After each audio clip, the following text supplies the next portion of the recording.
1절부터 7절까지 말씀 보겠습니다.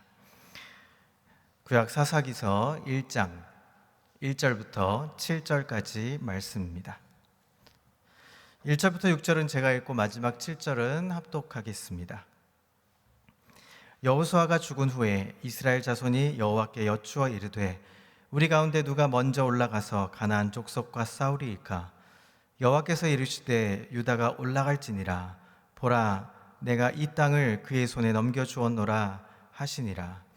유다가 그의 형제 시므온에게 이르되 내가 제비 뽑아 얻은 땅에 나와 함께 올라가서 가나안 족속과 싸우자. 그리하면 나도 내가 제비 뽑아 얻은 땅에 함께 가리라 하니 이에 시므온이 그와 함께 가니라. 유다가 올라가매 여호와께서 가나안 족속과 브리스 족속을 그들의 손에 넘겨주시니 그들이 베색에서 10,000명을 죽이고 또 베색에서 아도니 베색을 만나 그와 싸워서 가나안 족속과 브리스 족속을 죽이니 아도니 베색이 도망하는지라. 그를 쫓아가서 잡아 그의 엄지손가락과 엄지발가락을 자르매 함께 읽습니다. 아도니 베색이 이르되 옛적에 70명의 왕들이 그들의 엄지손가락과 엄지발가락이 잘리고 내 상 아래에서 먹을 것을 줍더니 하나님이 내게 행한 대로 내게 갚으심이로다 하니라. 무리가 그를 끌고 예루살렘에 이르렀더니 그가 거기서 죽었더라. 아멘. 할렐루야. 오늘도 하나님의 은혜와 평강이 삶에 넘치시기를 그리스도의 이름으로 소망합니다. 원래 우리 주보에는 다른 본문이 있는데요, 한 주간 기도하면서 생각하고 고민하다가 평소에 묵상할 때마다 어려운 시기 때마다 들여다보던 본문이 있었습니다. 그것은 사사기서인데 오늘 함께 좀 사사기서를 읽으면서 함께 은혜와 도전의 시간이었으면 좋겠다 생각이 들어서 잠시 주보에 있는 내용과 좀 다른 본문으로 함께 은혜를 나누고자 합니다. 이스라엘 백성들이 애굽에서 400년 동안 종살이 하다가 이제 해방이 되었습니다. 40년 동안 광야에서 살다가 이제 가나안 땅으로 들어가게 되었던 시기였습니다. 하나님께서 아브라함에게 앞으로 주시겠다는 약속의 땅이었던 것이죠. 여호수아가 200만 명의 사람들, 이스라엘 백성들을 이끌고 가나안에 왔습니다. 그런데 그 땅은 빈 땅이 아니었습니다. 7 족속에 살고 있었던 땅, 가나안 땅이었습니다. 아직 점령하지 못한 땅을 여호수아는 7 족속에게 제비를 뽑아 나누어 주었습니다. 여러분, 유다가 땅을 점령하기 시작함으로 이제 가나안 정복 전쟁이 시작되었습니다. 오늘 본문은 여기에서 시작하고 있습니다. 이스라엘 자손들이 먼저 하나님께 묻습니다. 하나님, 어느 지파부터 땅 점령을 시작할까요? 하나님이 대답하셨습니다. 유다가 먼저 올라가라.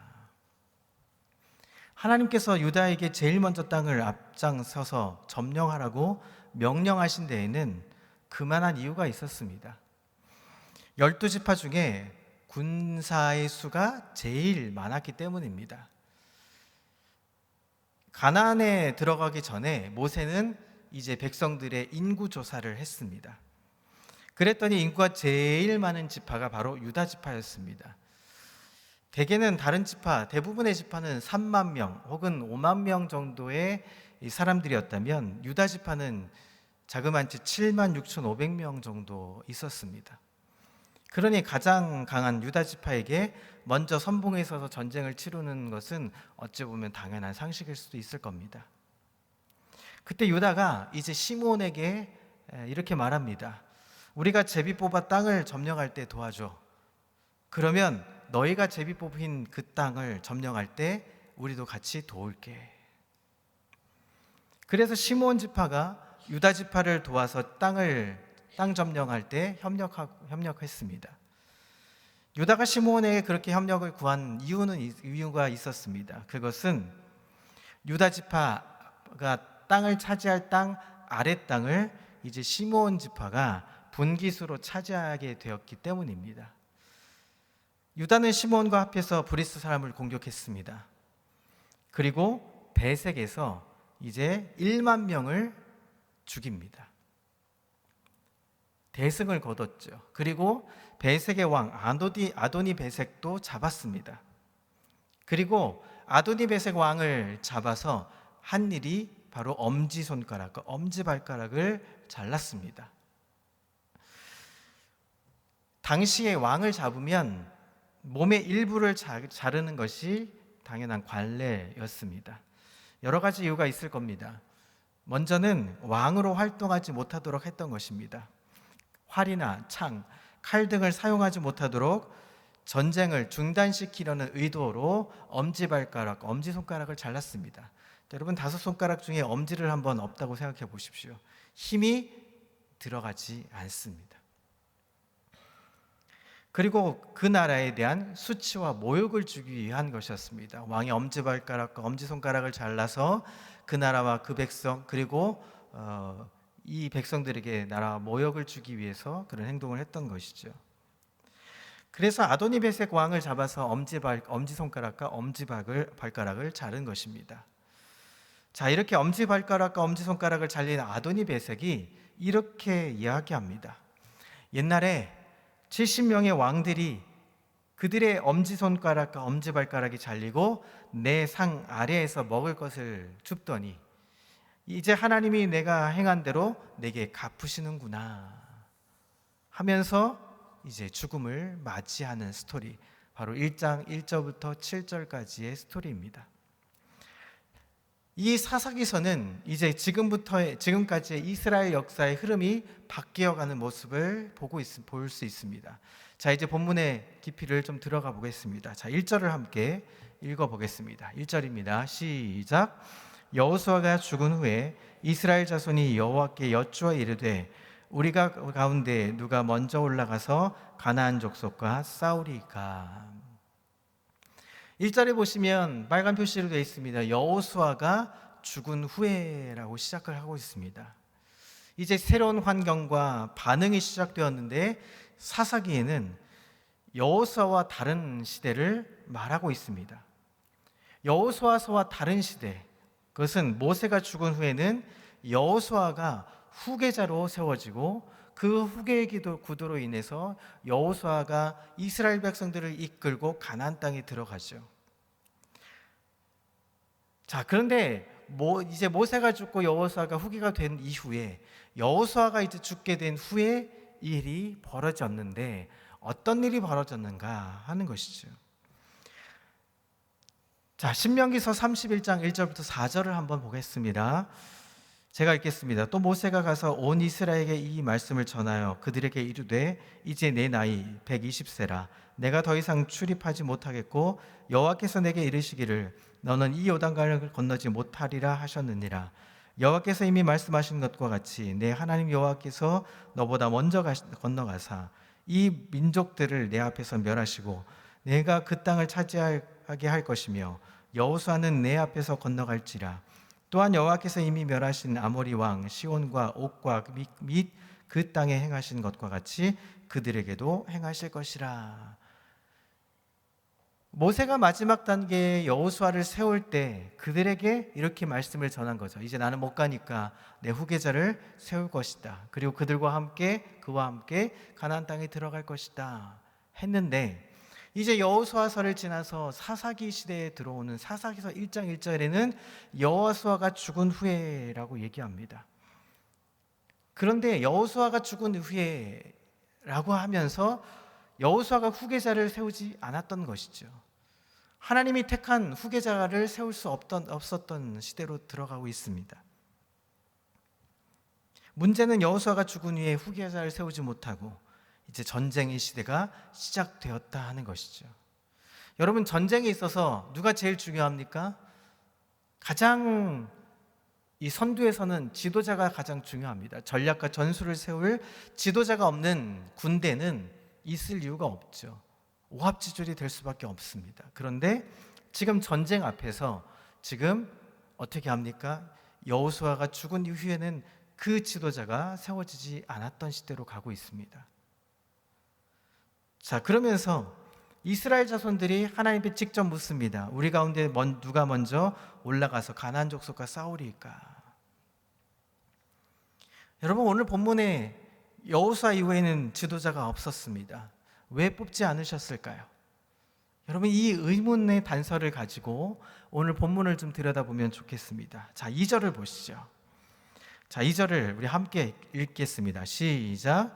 여호와께서 이르시되 유다가 올라갈지니라. 보라, 내가 이 땅을 그의 손에 넘겨 주었노라 하시니라. 하나님 뭐라고 답하셨냐 하면 유다가 먼저 가길 원하셨고, 그리고 그 땅을 손에 넘겨주겠다고 말씀하셨습니다. 자, 가운데 노란 글씨가 있죠. 보라라는 단어입니다. 이 보라라는 단어는 감탄사입니다. 특별히 주의를 당부할 때 쓰는 하나님의 단어입니다. 자, 지금 이 상황은 이스라엘에게 주었다는 완료형 시제로 끝나고 있습니다. 그러면 이 땅을 차지할 수 있을까요? 없을까요? 완료형이라고 썼다고 말씀드렸습니다. 그러면 이 땅은 차지한 땅이 됐던 겁니다. 하나님이 이미 그 족속에게 주시겠다고 약속한 땅이었던 것이죠. 아니, 가나안 땅 전체가 하나님이 택하신 땅으로 하나님이 들어가서 싸우면 이길 수 있도록 하나님 미리 예비해 주신 땅이었다는 것입니다. 하나님의 언약과 약속을 기억해 하기 위해서 하나님은 과거 완료형 시제로 지금 그 말씀을 하고 있는 것입니다. 그러니 올라가서 싸우면 당연히 너희 땅이 될 거야 라는 것이죠. 자, 그렇다면 누가 올라가야 합니까? 라는 이 물음은 불순종의 물음이 아니었습니다. 당연히 말할 수 있는 것이죠. 여호수아가 없었기 때문에, 여호수아 같은 지도자가 없었기 때문에 하나님께 직접 묻는 것은 어찌 보면 당연한 일일 겁니다. 그 질문에 대한 하나님은 이스라엘 제도에 인정하겠다고 표현하는 방식으로 사용하셨습니다. 자, 여호수아와 갈렙 이후에 지도자가 없었다라고 생각하면 안 되는 것이죠. 모세가 부름받을 자격의 조건이 아니었습니다. 통로로 깨끗하게 하기 위해서 하나님이 주신 것을 인정하도록 광야의 생활을 하게 하셨습니다. 하나님이 택하신 모세는 부족하기 짝이 없는 사람이었죠. 그런데 하나님은 택하셨습니다. 모세를 일찌감치 택하시고 왕궁에서 40년, 또 왕궁에서의 그 화려한 삶을 힘을 빼시기 위해서 광야에서 40년의 시간을 보내게 하셨습니다. 그렇게 해서 하나님의 사람으로 쓰셨던 것이죠. 자, 사사기에는 여호수아 이후에 지도자가 세워지질 않았습니다. 그 까닭은 무엇이었을까요? 사사기에서 쓰실 수 있는 사람이 없었던 것은 아니었을 텐데요. 사사들을 통해서라도, 아니 하나님 모세와 같은 힘들고 부족하고 연약한 사람을 세우셔서라도 80년의 기간을 지나고서라도 세우셨을 텐데, 왜 하나님은 사사기 시대에 들어오면서 왜 지도자를 세우지 아니했던 걸까요? 사사기에 보면 여러 사사들이 등장합니다. 12명의 사사들이 등장하죠. 첫 번째 사사 온니엘, 이 온니엘은 가장 온전하게 하나님의 말씀을 대표해서 사사로 부름받았습니다. 애굽부터는 사사들이 고만고만합니다. 별 볼 일 없고 하나님 말씀을 제대로 이루지 않았던 사사들도 역시 있습니다. 그런데 사사는 하나님이 세운 사람들은, 하나님이 세운 지도자까지는 아니었던 것이죠. 기드온도 거절했습니다.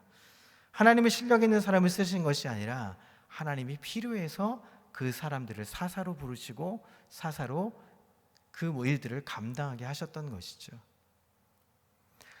자, 왜 부르시지 않았을까요? 왜 지도자가 없었을까요? 자, 이 부름은 3절에도 계속 이어집니다. 자, 3절을 보겠습니다. 함께 읽습니다. 시작. 유다가 그의 형제 시몬에게 이르되 내가 제비 뽑아 얻은 땅에 나와 함께 올라가서 가나안 족속과 싸우자.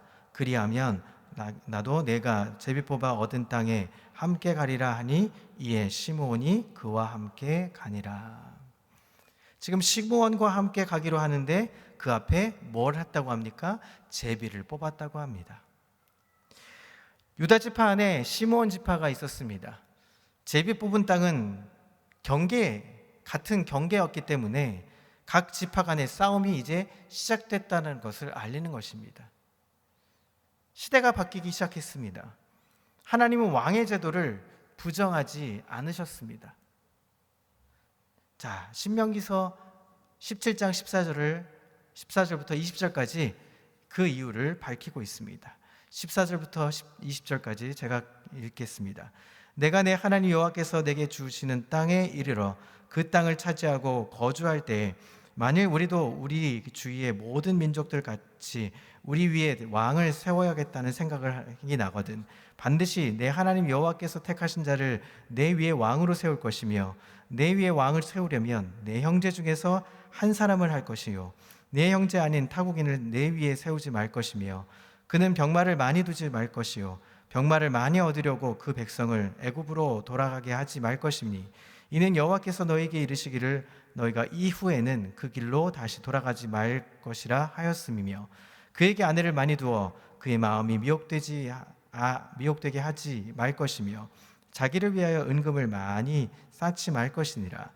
그가 왕위에 오르거든 이 율법서의 등사본을 레위 사람 제사장 앞에서 책에 기록하여 평생에 자기 옆에 두고 읽어 그의 하나님 여호와 경외하기를 배우며 이 율법의 모든 말과 이 규례를 지켜 행할 것이라. 그리하면 그의 마음이 그의 형제 위에 교만하지 아니하고 이 명령에서 떠나 좌로나 우로나 치우치지 아니하리니 이스라엘 중에서 그와 그의 자손이 왕위에 있는 날이 장구하리라. 하나님은 왕을 부정하지 않으셨습니다.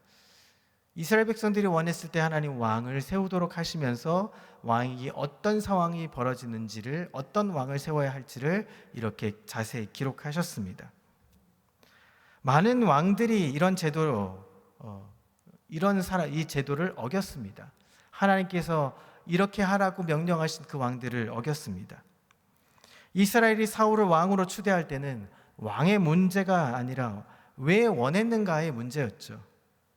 하나님이 거절한 것이 아니라 이방인의 제도를 택하고 있었다는 것 때문에 그 문제를 삼고 있었던 것입니다. 여호수아가 죽은 이후에 이제 왕정의 시대까지 이어지면서 하나님은 제대로 된 지도자를 온전하게 세우지 않으셨습니다. 왜 그랬냐 하면 사람들의 마음이 달라졌기 때문이죠. 사람들의 마음이 여호수아의 시대에서 이제 광야의 시대에서 가나안 시대로 들어오면서 이제 하나님 말씀을 듣고자 이루고자 했던 사람들이 아니라 그 가나안 땅에 정착하면서 풍요로운 땅에 정착하면서 하나님을 잃어버리고 하나님의 마음을 저버린 세대로 바뀌어졌기 때문에 하나님은 제대로 된 지도자를 온전하게 세우지 않았던 것입니다. 결국은 백성들의 마인드의 문제가 달라졌다는 것이죠. 삶의 태도와 자세가 틀어졌다는 것을 여호수아가 죽은 후에라는 이 단어로 그 있는 모든 시대를 한 단어로 표현하고 있는 것입니다. 왕의 제도를 인정해 주었는데 왕이 없었던 것이 아니라 하나님이 진정한 왕이신 것을 이해하지 못했던 시대. 하나님이 안 줄 때는 왜 안 주시는지 도무지 알 수 없었던 시대. 하나님의 관계가 틀어진 시대. 그 시작이 여호수아가 죽은 후에 시작되는 사사기의 시대였다는 것입니다.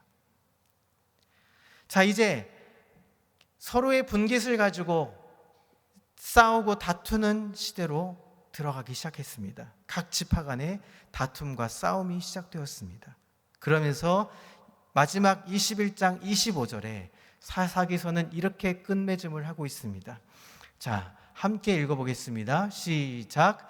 그때에 이스라엘의 왕이 없으므로 사람이 각기 자기 소견에 옳은 대로 행하였더라. 이스라엘에 뭐가 없었습니까? 왕이 없었다라고 말합니다.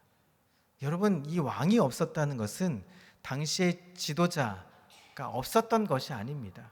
당시에 사사가 없었던 시대도 아니었습니다. 누가 없었습니까? 그들이 모시는 진정한 왕, 하나님을 몰랐던 시대였다는 것입니다. 하나님을 모르고 하나님을 없인 여기고 하나님을 없다 여겼기 때문에 그 사람들이 아니라 그 지파들이 각기 자기 옳은 소견대로 따라갔다 하는 것입니다. 여러분, 시대마다 헌신과 순종의 조건은 달라지기도 합니다. 1세대 아브라함의 시대는 본토 아비집을 떠남으로 순종과 헌신을 했습니다. 2세대 이삭에 와서는 약속의 땅에서 버티는 싸움을 해야 했습니다. 세 번째 세대 야곱의 시대로 돌아오면 이제 성화의 상징, 그는 축복의 땅 가나안 땅을 얻고 애굽에서 죽음을 맞이하는 이 좌절되는 단계에 가면서 성화의 단계로 갑니다. 자녀들 키울 때 여러분 감기로 아프면 어떻게 되죠? 감기가 한 차례 지나가고 아프고 그 시기가 지나가면 면역력이 생깁니다. 좌절되고 아픔을 겪으면 그 다음 단계로 도전하며 이어갈 수 있는 면역력이 생기죠. 그래서 네 번째 시대 요셉의 시대로 오면 영화의 시대로 들어갑니다. 가나안 땅에 가는 싸움을 하게 되는 것이죠. 모세의 시대로 돌아오면 이제 가나안의 이 애굽의 땅에서 이 토착화되어 있던 삶을 이제 하나님은 끄집어내는 싸움을 출애굽하셔서 모든 인생이 하나님의 것으로 나아갈 수 있도록 그 싸움을 하는 세대로 이어갑니다. 그리고 여호수아 시대는 어땠습니까? 가나안으로 진군하는 싸움을 했던 시기. 1세대부터 마지막 여호수아 이 직전까지의 세대는 각 세대별로 하나님께 나아가는 방법을 순종하고 헌신하기 위해서 믿음의 싸움을 했던 그 시대로 이어갔던 것입니다. 자, 문제는 사사기의 싸움은 어떤 시대로 가냐? 각 지파가 맡겨진 각자의 자리에서 순종하고 헌신하는 지경의 싸움을 하는 것입니다. 유다가 이 싸움을 먼저 시작합니다. 가장 강한 족속이었던 이 지파, 다음 지파로 승리할 수 있었기 때문에 먼저 유다가 나아가도록 했던 것입니다.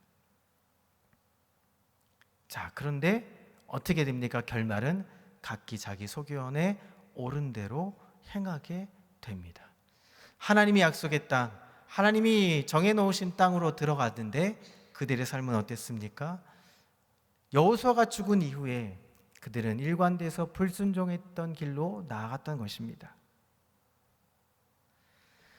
여러분, 오늘날 우리가 살아가는 이 시대도 어찌 보면 사사기의 시대와 모델이 비슷할지도 모릅니다.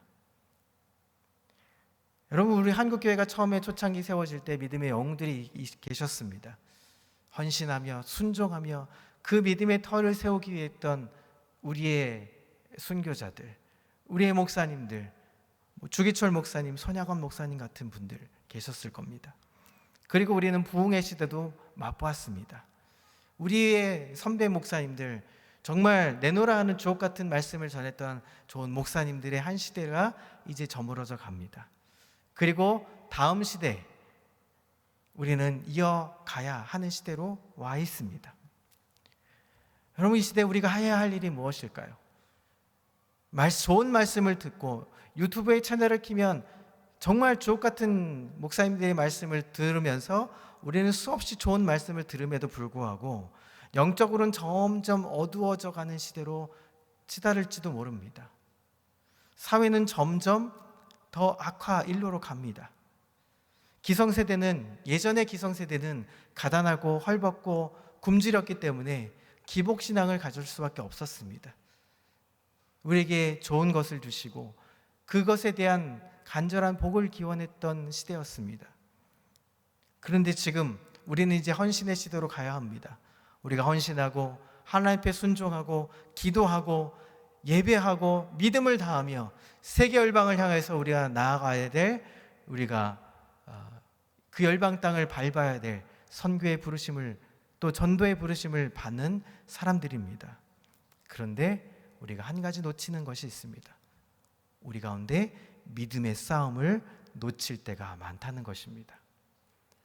우리도 이 시대 가운데 여호수아가 죽은 이후의 사사기의 시대처럼 우리도 우리의 삶에서 정말 각기 자기 옳은 소견대로 하고자 하는 열망들도 있습니다. 내 생각과 내 이 신앙의 패턴, 그리고 내가 가지고 있는 신앙의 기조대로 살고자 하는 열망도 있습니다.